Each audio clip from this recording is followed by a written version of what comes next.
আমাদের ছাত্র শিবির ভাইদের জয় হয়েছে।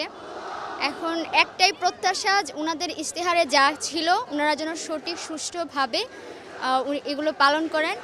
আর বিশেষ করে হচ্ছে আমাদের দ্বিতীয় ক্যাম্পাস, আমাদের আবাসন ভাতা, এগুলো যেন আমরা পাই, মানে সুন্দরভাবে সুষ্ঠুভাবে পাই।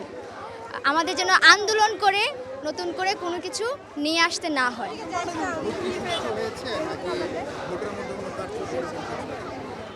আমার মতে সুষ্ঠু হয়েছে, কারণ যদিও কিছু সমস্যা হয়েছিল, পরে এটা কাটিয়ে ওঠা হয়েছে।